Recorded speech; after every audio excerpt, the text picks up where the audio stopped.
Gaston Maspero is in the middle of some scary work. The Frenchman is removing the wrappings from mummified bodies that were found deep within a sacred temple compound. This is already a disturbing task, but Maspero is about to find out something even worse. Experts may have finally solved the mystery of how the screaming mummy died. The other mummies seem to have been rulers of Egypt in their time, but this one was buried in a simple plain coffin and wrapped in a material that ancient people would have thought was disgusting. When Maspero frees the mummy, he sees that this ancient person looks like he was in trouble when he died. The man's hands and feet are tied, and he has a horrifying look on his face. It looks like this person is dead, but its face has been frozen in place for 1,000 years. Maspero is shocked by what he has seen, and his mind starts to race. Unfortunately for the archaeologist, these questions won't be answered for a while. However, experts have been able to put together a more complete picture in modern times. Thanks to modern DNA techniques, the identity of the mummy known as unknown Mani has finally been found, and we now know more about what happened. All those years ago, Mani was found in a group of tombs called Deir el-Bahari. The famous Valley of the Kings is also close by. The Egyptian leader Mantua Hediyo was the first to start building at the Deir el-Bahari site. His reign lasted from 2008 to 1957 BC, and it seems that he wanted to stand out from his predecessors, so he chose Deir el-Bahari instead of building a temple. In the same place as the tombs of previous pharaohs, Mentuhotep had his people build him a valley temple. This temple was connected to a channel that led to his tomb, which he called Ak Sutton of Hapider. This tomb was a structure built on the side of a cliff with a tunnel leading to the pharaoh's tomb built underneath a stone mastaba or pyramid. 6 tombs were built inside Mintu's mortuary temple. Each of these vaults was made for an Egyptian princess. They all had elaborate sarcophagi made of slabs and held in place with metal pieces. Also, each tomb was carefully decorated with pictures of everyday life from the time. A chancellor named Aktoy, a treasurer named Kitty, and a guard named Georgep were all buried there. There was also a mass grave with about 60 soldiers who seemed to have been buried close to the pharaoh to honor their sacrifice. After the reign of Mentuhotep, the first pharaoh had a temple built at Deir el-Bahari. This was later destroyed though because the female pharaoh Hatshepsut chose to build a monument there. At first, she only wanted to build her monument close to Amenhotep's temple, but the work soon required that the whole thing be torn down. In the end, it built a temple that has stood the test of time better than any other on the site. Some say that this place, called Djeser Djeseru, is the largest structure in all of Deir el-Bahari. However, it was damaged by the later pharaohs, Thutmose and Khenetum. This was supposed to replace the mortuary temple built during his reign, but it ended up being so badly damaged that it was only used to provide building materials for other projects.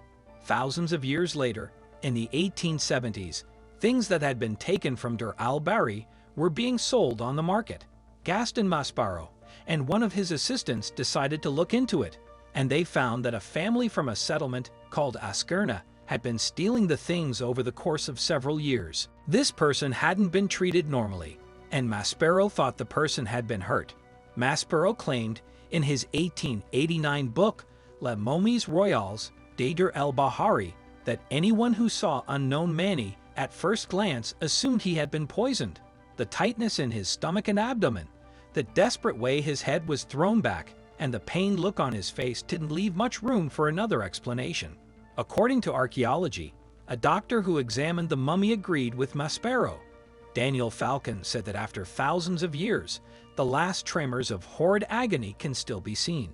Matthew, a chemist, stated that Mani had been buried while still alive.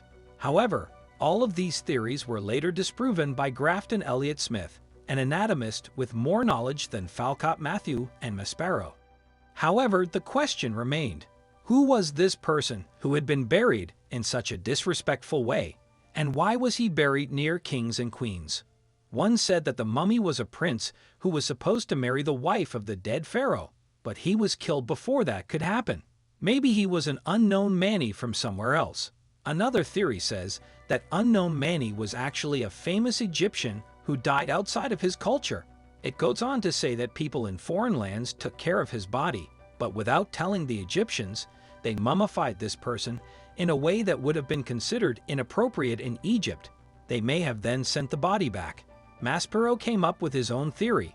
He thought that the unknown man, he was actually a prince named Pentere. He was the son of Pharaoh Ramesses II, who ruled from 1185 to 1153 BC. The researchers said that the ancient Egyptian embalmers probably tried to fix the wound by putting the necklace down the pharaoh's throat. The amulet was usually used to heal, and a thick linen collar was worn around the neck to protect it. As for who was behind the plan to kill the king, it seems likely that it was one of his wives. A woman named Tia is said to have been helped by her and Ramesses' son Prince, and prisoner records suggest that Prince was involved in the crime and then killed himself. Now the team that published their findings in the British Medical Journal thinks that Pentoyer's body was mummified in an unusual way and buried in Derryberry. Since he was a murderer, it seems likely that he would have been buried in a disrespectful way, since ancient Egyptians thought sheepskin was unclean.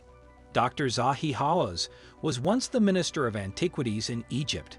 Archaeologist Dr. Bob Breyer said that there were two forces acting on the mummy, one to get rid of him and the other to try to keep him alive. The expert said that for some reason, someone wanted to make sure that the mummy didn't have an afterlife, and someone else cared about him and tried to stop that. In addition to all of this, there is a stronger piece of evidence that suggests that unknown Mani is actually Pentoyer. The third man was originally buried somewhere else, but his grave was stolen, so he was moved to the same spot as his son and killer. The two men's bodies were forgotten for thousands of years until a family found them and their fellow mummies in the 1800s, but it still took a few more centuries for their stories to be told. Thank you for watching, and don't forget to like and subscribe.